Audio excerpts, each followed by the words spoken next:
환영합니다. 여러분의 마음 이곳에서 풀고 가세요.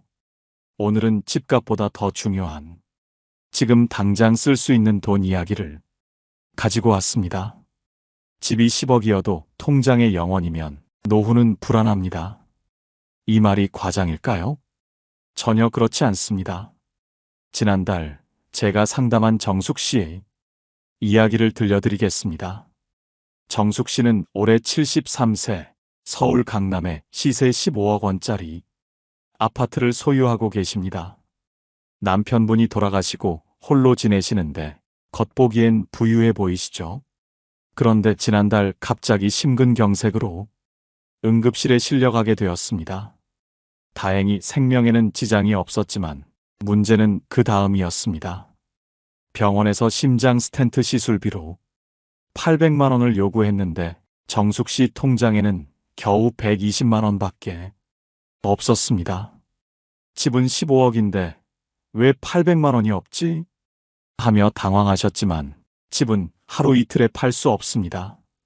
결국 조카에게 돈을 빌려서 수술을 받으셨지만 그 굴욕감과 불안감은 이루 말할 수 없었다고 하셨습니다.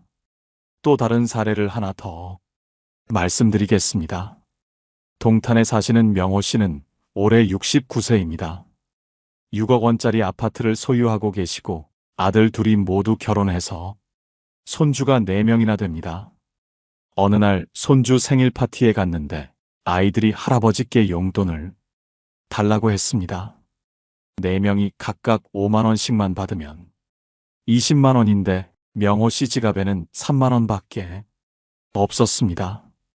카드로 결제하려 해도 한도가 초과된 상황이었고 결국 며느리 앞에서 다음에 주겠다고 말씀하시며 체면을 구겼습니다.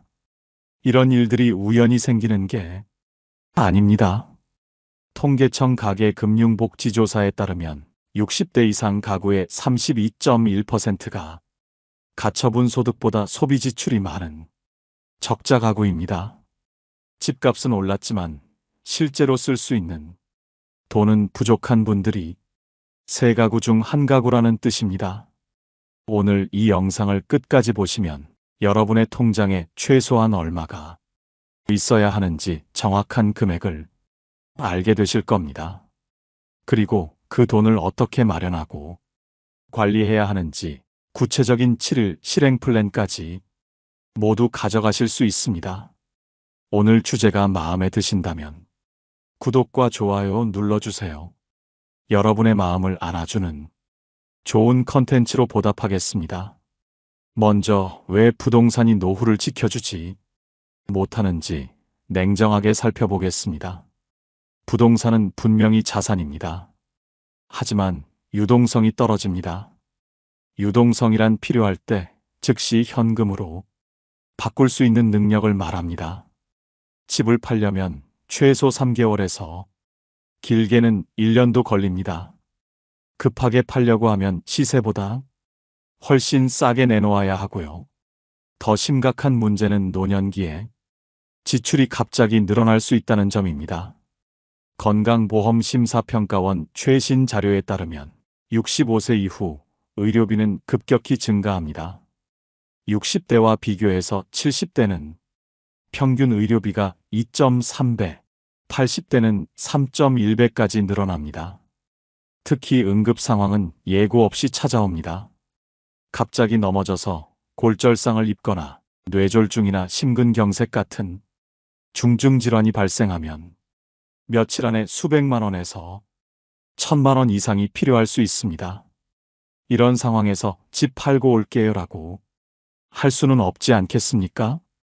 보건복지부 장기요양 관련 조사에 따르면 70대 이상 노인 중 약 3명 중 1명이 일상생활에서 타인의 도움이 필요한 상황을 경험합니다. 간병비, 요양원비, 홈케어 서비스비 등은 매월 지속적으로 나가는 고정비용입니다. 이런 비용들을 부동산으로는 감당할 수 없습니다. 또 다른 문제는 부동산 시장의 불확실성입니다. 2020년부터 2021년까지는 집값이 급등했지만 2022년 하반기부터는 하락세로 돌아섰습니다. 한국부동산원 통계에 따르면 최근 수도권 아파트 매매 거래량이 전년 대비 약 30% 안팎 줄었습니다.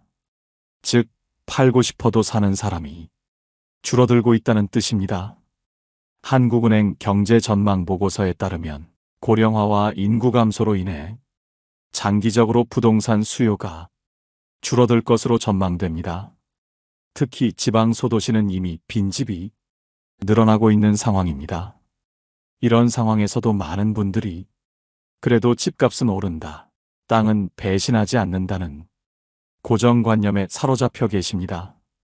물론 장기적으로는 부동산이 인플레이션을 방어해주는 역할을 할 수 있습니다. 하지만 70대 이후에는 장기적이라는 시간적 여유가 많지 않습니다.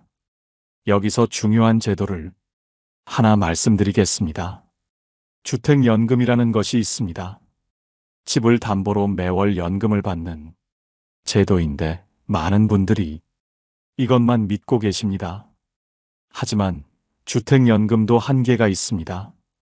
주택금융공사 통계에 따르면 실제 주택연금 가입자의 월 수령액은 평균 100만 원 안팎이며 서울의 경우 150만 원 정도 수준으로 조사되었습니다.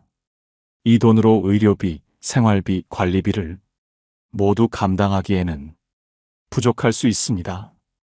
더욱이 주택연금을 받고 있어도 갑작스런 목돈이 필요한 상황에서는 별도로 현금을 마련해야 합니다.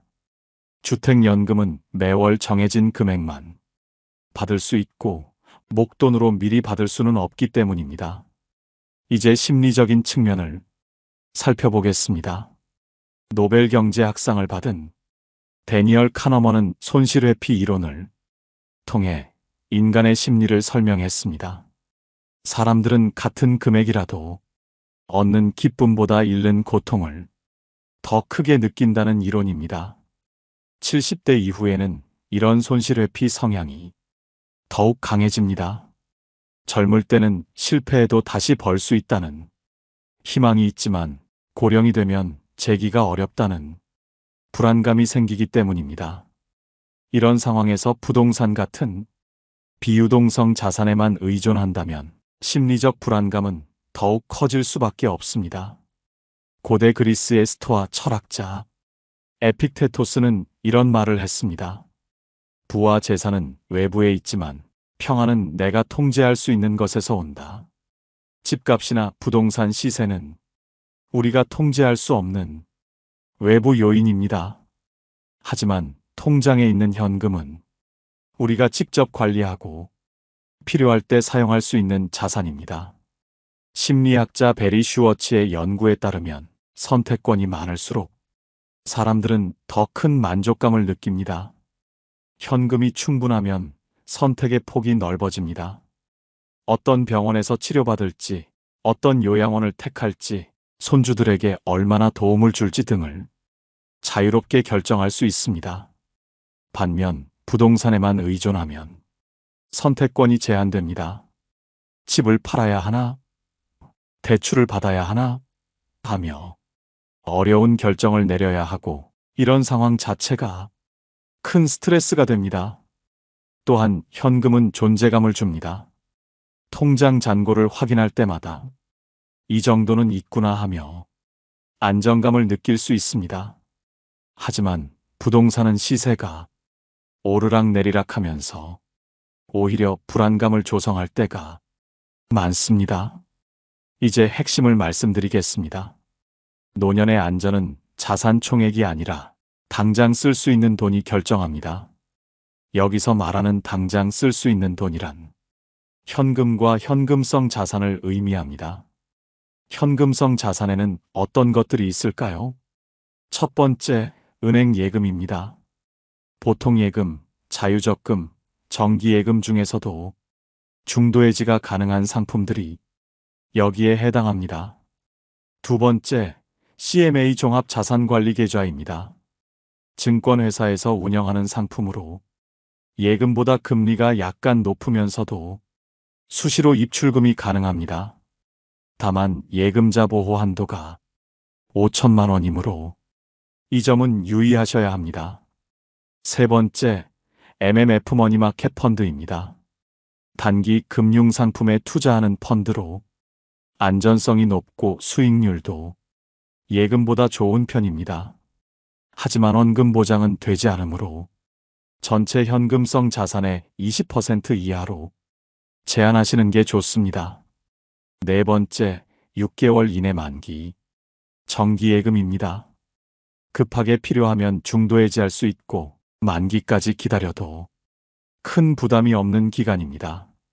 다섯 번째, 채권형 펀드나 단기채 등도 있지만 70대 이후에는 원금 안정성을 최우선으로 고려하셔야 하므로 권하지 않습니다. 중요한 것은 이런 현금성 자산들을 여러 금융기관에 분산해서 보관하는 것입니다. 예금자 보호제도가 금융기관당 5천만 원까지만 보장되기 때문입니다. 그럼 구체적으로 얼마나 있어야 할까요? 저는 이렇게 계산할 것을 권합니다. 월 평균 생활비 곱하기 24개월, 여기에 의료비 예비자금 500만 원을 추가하는 것입니다. 예를 들어 월 생활비가 200만 원이라면 200만 원 곱하기 24개월, 4,800만 원, 여기에 의료비 예비자금 500만 원을 더해서 총 5,300만 원이 필요합니다. 왜 24개월일까요? 심각한 질병이나 경제적 위기 상황에서도 2년 정도는 버틸 수 있어야 하기 때문입니다. 2년이면 부동산을 매각하거나 다른 대안을 찾을 충분한 시간을 확보할 수 있습니다. 실제 사례로 계산해 보겠습니다. 첫 번째 사례, 혜자 씨는 월 생활비가 150만 원입니다. 150만 원 곱하기 24개월, 3,600만 원, 의료비 예비자금 500만 원을 더해서 총 4,100만 원이 필요합니다. 두 번째 사례, 윤철 씨는 월 생활비가 250만 원입니다. 250만 원 곱하기 24개월, 6천만 원, 의료비 예비자금 500만 원을 더해서 총 6,500만 원이 필요합니다. 세 번째 사례, 순영 씨는 월 생활비가 180만 원입니다. 180만 원 곱하기 24개월, 4,320만 원, 의료비 예비자금 500만 원을 더해서 총 4,820만 원이 필요합니다.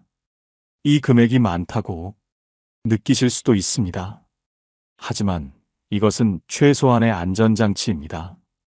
더 여유 있는 노후를 원한다면 36개월분도 고려해 볼 수 있습니다.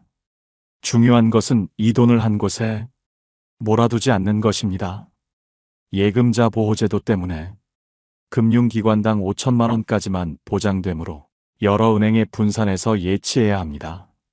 예를 들어 5천만 원이 필요하다면 A은행에 2천만 원, B은행에 2천만 원, C은행에 1천만 원 이렇게 나누어 놓는 것이 안전합니다.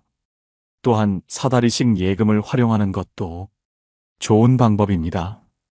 6개월, 12개월, 18개월, 24개월 만기로 나누어서 예치하면 매 6개월마다 일정 금액이 만료되어 금리 변동에도 대응할 수 있습니다. 이제 구체적으로 어떻게 현금 유동성을 구축할지 7일 플랜을 말씀드리겠습니다. 하루에 30분에서 1시간씩만 투자하시면 됩니다. 1일차는 지출 가계부 작성입니다. 지난 3개월간의 카드 명세서와 통장 내역을 꺼내서 월 평균 지출을 정확히 계산해 보세요. 식비, 의료비, 관리비, 교통비, 용돈, 경조사비 등을 카테고리별로 나누어 정리하면 됩니다. 스마트폰의 가계부 앱을 사용하거나 간단히 노트에 적으셔도 괜찮습니다. 이때 중요한 것은 정기적이지 않은 지출도 월 평균으로 환산하는 것입니다. 예를 들어 연 2회 종합검진이나 선택검진 내시경, CT 등으로 120만 원을 쓰신다면 월 평균 10만 원으로 계산하는 식입니다. 2일차는 비상금 전용 계좌를 만드는 날입니다. 기존에 사용하던 계좌와 구분해서 비상금만을 위한 별도 계좌를 개설하세요. 비상금 계좌는 평소 생활비와 철저히 구분해 두셔야 합니다. 체크카드나 현금 카드를 연결해버리면 어느새 습관적으로 쓰게 되니까 아예 카드를 발급하지 않거나 혹시 발급하셨더라도 지갑에 넣고 다니지 마시고 집에 보관하시기 바랍니다. 이날 은행에서 CMA 상품도 함께 알아보시기 바랍니다. 일반 예금보다 금리가 높고 입출금도 자유로운 경우가 많습니다. 다만 증권회사 CMA는 예금자 보호 한도가 5천만 원이므로 그 이상의 금액은 여러 곳에 분산하셔야 합니다. 3일차는 만기 분산 예적금 설계입니다. 앞서 계산한 필요 금액을 6개월, 12개월, 18개월, 24개월 만기로 나누어 예치하는 계획을 세우세요. 예를 들어 5천만 원이 필요하다면 6개월 만기에 1천만 원, 12개월 만기에 1,500만 원, 18개월 만기에 1,500만 원, 24개월 만기에 1천만 원. 이런 식으로 분산하는 겁니다. 이렇게 하면 매 6개월마다 일정 금액이 만료되어 금리가 바뀌거나 급하게 돈이 필요할 때 대응할 수 있습니다. 또한 장기 상품일수록 금리가 높은 경우가 많아서 수익성도 챙길 수 있습니다. 4일차는 의료 지출에 대비하는 날입니다. 본인 부담 상한제를 정확히 알아두셔야 합니다. 건강보험료에 따라 연간 의료비 본인 부담 상한액이 소득 구간별로 약 90만 원에서 800만 원 이상까지 다르게 정해져 있으며 일반적인 중간 소득자의 경우 약 250만 원 전후입니다. 재난적 의료비 지원 제도도 확인해 보세요. 가구소득 대비 의료비 부담이 클 때 정부에서 지원해주는 제도입니다. 미리 신청 절차를 알아두시면 실제 상황에서 도움이 됩니다. 장기요양보험 등급 신청 절차도 숙지해 두세요. 65세 이상이면 누구나 신청할 수 있고 등급을 받으면 요양원비나 재가서비스비에 대부분을 건강보험에서 지원받습니다. 보통 약 80% 내외를 부담해주는 구조입니다. 5일차는 사기와 보이스피싱, 방어체계를 구축하는 날입니다. 70대 이후에는 금융사기 피해가 급증합니다. 경찰청 통계에 따르면 보이스피싱 피해자 중 60세 이상이 전체의 40% 안팎을 차지합니다. 일계좌 일용도 원칙을 지키세요. 생활비 계좌, 비상금 계좌, 용돈 계좌를 구분해서 사용하면 피해를 최소화할 수 있습니다. 각 계좌마다 출금 한도를 설정하고 큰 금액 이체 시에는 24시간 대기 시간을 설정해 두세요. 스마트폰에 각 은행 앱을 설치하고 알림 기능을 켜두시면 돈이 들어오거나 나갈 때마다 실시간으로 확인할 수 있습니다. 모르는 번호나 기관에서 전화가 와서 계좌번호나 비밀번호를 묻는다면 무조건 끊고 해당 기관에 직접 전화해서 확인하세요. 6일차는 현금 흐름 개선의 날입니다. 불필요한 구독 서비스를 정리해 보세요. 넷플릭스, 유튜브 프리미엄, 각종 OTT 서비스 등 실제로 사용하지 않는 것들은 해지하시면 월 5만 원에서 10만 원 정도 절약할 수 있습니다. 통신비도 점검해 보세요. 70대 이후에는 데이터를 많이 사용하지 않는 경우가 많으니 요금제를 다운그레이드 하시면 월 2만 원에서 3만 원 정도 줄일 수 있습니다. 공공요금 절약법도 실천해 보세요. 전기료의 경우 누진제이므로 에어컨이나 전기 히터 사용을 줄이고 가스비는 중간 불로 요리하는 습관을 기르면 월 10만 원 이상 절약할 수 있습니다. 각종 정부 지원 제도도 확인해 보세요. 65세 이상이면 지하철과 버스가 무료이고 문화누리카드로 연간 13만 원의 문화활동비를 지원받을 수 있습니다. 이런 작은 혜택들이 모이면 연간 수십만 원의 절약 효과가 있습니다. 7일차는 소득 다변화 미니 플랜을 세우는 날입니다. 국민연금과 공정연금을 최적화해 보세요. 국민연금을 아직 받지 않고 계신다면 수급 시점을 조정해서 더 많이 받는 방법이 있는지 상담받아 보세요. 작은 임대소득도 고려해 볼 수 있습니다. 빈 방이나 주차 공간을 단기 임대로 활용하면 월 30만 원에서 50만 원 정도의 추가 수입을 올릴 수 있습니다. 취미를 활용한 소득 창출도 가능합니다. 바둑, 서예, 요리 등 본인이 잘하는 분야가 있다면 지역 문화센터나 평생학습관에서 강의를 해보세요. 시간당 3만 원에서 5만 원 정도의 강사료를 받을 수 있습니다. 온라인 플랫폼도 활용해 보세요. 중고나라나 당근마켓에서 집에 있는 불필요한 물건을 판매하거나 손재주가 있으시다면 수제품을 만들어 판매하는 것도 좋은 수입원이 될 수 있습니다. 이제 현금 유동성 확보를 넘어서 70대 이후 경제 전략을 종합적으로 살펴보겠습니다. 첫 번째는 소득 늘리기입니다. 연금 수령액을 최대화하는 것부터 시작하세요. 국민연금은 수급 시점을 늦추면 매년 7.2%씩 증액됩니다. 70세까지 늦추면 최대 43.2%까지 늘어납니다. 물론 건강 상태와 가계 상황을 종합적으로 고려해서 결정하셔야 합니다.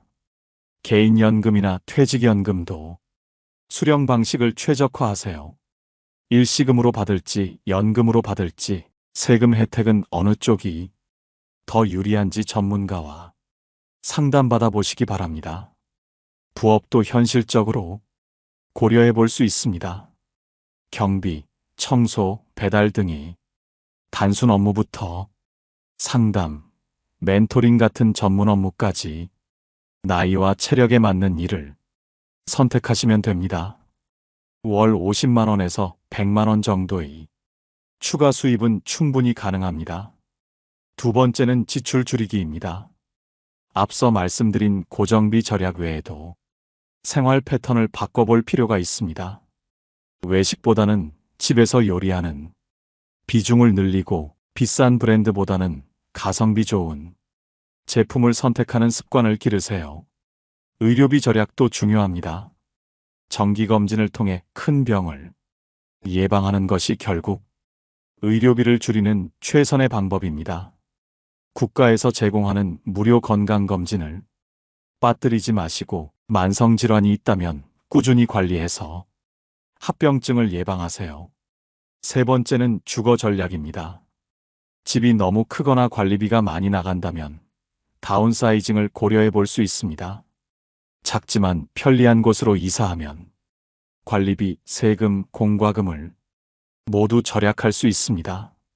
주택연금 가입도 신중히 검토해 보세요. 집값 대비 월 수령액이 괜찮고 다른 소득이 부족하다면 주택연금이 좋은 선택이 될 수 있습니다.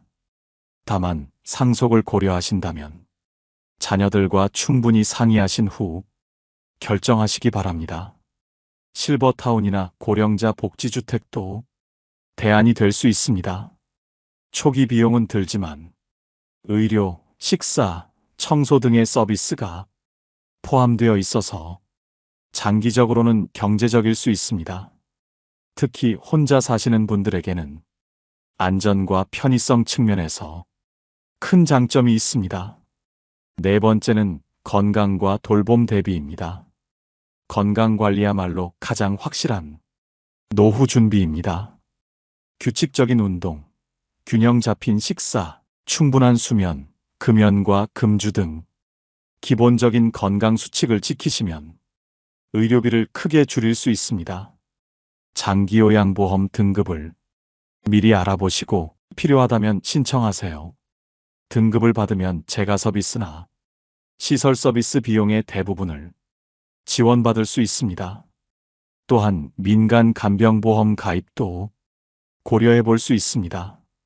70대에도 가입 가능한 상품들이 있으니 보험 전문가와 상담받아 보세요. 다섯 번째는 법무적 안전장치입니다. 치매나 중증 질환으로 판단 능력이 떨어질 가능성에 대비해서 성년후견 제도를 알아두세요. 신뢰할 수 있는 가족이나 전문가를 후견인으로 지정해두면 재산 관리와 법률적 판단을 대신해 줄 수 있습니다. 유언장 작성도 중요합니다. 재산 분할, 장례 방식, 의료진의 연명 치료 여부 등을 미리 정해두시면 가족들의 갈등을 줄이고 본인의 의사를 확실히 반영할 수 있습니다. 각종 금융계좌의 비밀번호나 중요 서류 보관 장소를 가족들이 알 수 있도록 정리해두세요. 갑작스런 사고나 질병으로 의식을 잃었을 때 가족들이 당황하지 않도록 미리 준비하는 것입니다. 6번째는 관계와 마음 자산입니다. 경제적 준비만큼 중요한 것이 인간관계입니다. 가족, 친구, 이웃과의 관계를 잘 유지하시면 경제적 어려움이 생겼을 때 도움을 받을 수 있습니다. 지역 경로당이나 복지관, 종교기관 등에 참여해서 사회적 네트워크를 넓혀가세요. 혼자서는 해결하기 어려운 문제들도 여러 사람이 함께하면 쉽게 풀릴 수 있습니다. 취미 활동이나 자원봉사도 추천합니다. 경제적으로만 생각하면 지출이지만 심리적 만족감과 사회적 관계를 고려하면 충분히 가치 있는 투자입니다. 건강하고 즐거운 노후를 위해서는 돈만으로는 부족합니다. 여기서 많은 분들이 가지실 수 있는 의문점들을 미리 답변드리겠습니다. 첫 번째 질문, 집이 있으면 됐지. 굳이 현금을 그렇게 많이 둘 필요가 있나요? 집은 분명히 자산이지만 유동성이 떨어진다고 앞서 말씀드렸습니다. 더 중요한 것은 집값은 우리가 통제할 수 없다는 점입니다. 2008년 글로벌 금융위기 때를 기억해 보세요. 강남 아파트도 30% 이상 떨어졌습니다. 일본은 1990년대부터 30년 넘게 부동산 가격이 하락하고 있습니다. 우리나라도 인구 감소와 고령화로 장기적으로는 부동산 수요가 줄어들 수밖에 없습니다. 통계청 인구 추계에 따르면 2030년부터 인구가 본격적으로 감소하기 시작합니다. 특히 지방 소도시는 이미 집값이 하락하고 있는 지역이 많습니다. 집값에만 의존하다가는 집 부자, 현금 거지가 될 위험이 있습니다. 실제로 미국에서도 2008년 서브프라임 모기지 사태 때 집값 폭락으로 많은 은퇴자들이 어려움을 겪었습니다. 두 번째 질문, 물가가 계속 오르는데 현금으로 들고 있으면 가치가 떨어지지 않나요? 맞습니다. 인플레이션은 현금의 구매력을 떨어뜨립니다. 하지만 70대 이후에는 안전성이 수익성보다 우선되어야 합니다. 물가 상승률을 넘어서는 수익을 추구하다가 원금을 잃으면 회복할 시간이 부족합니다. 또한 현금성 자산이라고 해서 수익이 전혀 없는 것은 아닙니다. 정기예금이나 CMA도 연 3에서 4% 정도의 이자는 받을 수 있습니다. 최근 한국은행이 발표한 소비자물 가상승률이 연 3% 안팎 수준이므로 실질적인 손실은 크지 않습니다. 무엇보다 중요한 것은 심리적 안정감입니다. 주식이나 부동산이 오르락내리락 하는 것을 보며 스트레스 받는 것보다 안정적인 현금으로 마음의 평안을 얻는 것이 노년기에는 더 가치 있는 일입니다. 세 번째 질문, 자녀들이 도와줄 텐데 굳이 이렇게 많은 현금을 준비해야 하나요? 자녀에 대한 의존은 매우 위험한 생각입니다. 요즘 젊은 세대는 취업, 결혼, 육아, 주택 구입 등으로 경제적 여유가 많지 않습니다. 통계청 가계동향 조사를 보면 30대, 40대 가구의 평균 부채 비율이 157.3%에 달합니다. 즉, 자녀들도 빚을 지고 살고 있다는 뜻입니다. 더욱이 자녀에게 경제적으로 의존하게 되면 가족 관계에 악영향을 미칠 수 있습니다. 용돈을 달라고 할 때마다 눈치를 봐야 하고 며느리나 사위에게 부담을 주게 됩니다. 이런 상황이 지속되면 가족 간의 갈등으로 이어질 가능성이 높습니다. 자녀는 부모를 돕는 것이 당연하지만 그것을 전제로 노후 계획을 세우는 것은 바람직하지 않습니다. 오히려 경제적으로 독립된 부모가 자녀들과 더 좋은 관계를 유지할 수 있습니다. 네 번째 질문. 은행 금리가 너무 낮은데 정말 예금만 해도 될까요? 70대 이후에는 원금 보장이 최우선입니다. 높은 수익을 추구하다가 원금을 잃으면 재기할 시간이 부족합니다. 30대, 40대라면 10년, 20년에 걸쳐 손실을 회복할 수 있지만 70대 이후에는 그런 여유가 없습니다. 물론 전체 자산의 10에서 20% 정도는 다소 위험하더라도 수익성 있는 상품에 투자할 수 있습니다. 하지만 생활비와 의료비를 감당할 핵심 자금은 반드시 안전한 곳에 보관해야 합니다. 실제로 2008년 금융위기 때 많은 은퇴자들이 주식이나 펀드 투자로 큰 손실을 봤습니다. 미국에서는 은퇴 직전에 주식 투자로 노후 자금을 잃고 다시 일자리를 찾아야 했던 사람들이 많았습니다. 여러분, 긴 시간 동안 들어주셔서 감사합니다. 오늘 우리가 함께 살펴본 내용을 다시 한번 정리해 드리겠습니다. 집은 숫자지만 평화는 오늘 꺼낼 수 있는 현금에서 시작됩니다. 아무리 비싼 집을 가지고 있어도 당장 쓸 수 있는 돈이 없으면 불안할 수밖에 없습니다. 반대로 집값이 조금 떨어지더라도 통장에 충분한 현금이 있으면 마음이 편안합니다. 70대 이후에는 무엇보다 선택권을 가지는 것이 중요합니다. 어떤 병원에서 치료받을지, 어떤 요양원을 선택할지, 손주들에게 얼마나 도움을 줄지를 스스로 결정할 수 있어야 합니다.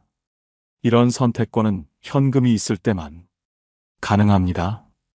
오늘부터 당장 실천하실 수 있는 3가지를 말씀드리겠습니다. 첫 번째, 지금 즉시 통장 잔고를 확인해 보세요. 월 생활비에 몇 개월분이 있는지 계산해 보시고 부족하다면 목표 금액을 정하세요. 두 번째, 이번 주 안에 비상금 전용 계좌를 하나 만드세요. 기존 계좌와 구분해서 오직 응급 상황에서만 사용할 계좌를 따로 만드는 것입니다. 세 번째, 자동이체와 카드 사용 내역을 점검해 보세요. 불필요한 구독 서비스나 과도한 지출이 있다면 정리하셔서 매월 현금 유동성을 늘려가시기 바랍니다. 기억하세요. 노후 준비는 늦었다고 생각할 때가 가장 빠른 때입니다. 70대라고 해서 포기할 필요 없습니다. 지금부터라도 체계적으로 준비하시면 더 안전하고 여유로운 노후를 보내실 수 있습니다. 여러분의 남은 인생이 경제적 걱정 없이 평안하고 행복하기를 진심으로 기원합니다. 오늘 영상이 도움이 되셨다면 좋아요와 구독 부탁드리고 소중한 분들께 공유해 주세요. 이 외에 여러분만이 알고 있는 꿀팁이 있다면 댓글로 지혜를 나눠주세요. 누군가의 노후에 큰 힘이 될 것입니다. 이상으로 마음 풀고 가세요 였습니다. 감사합니다.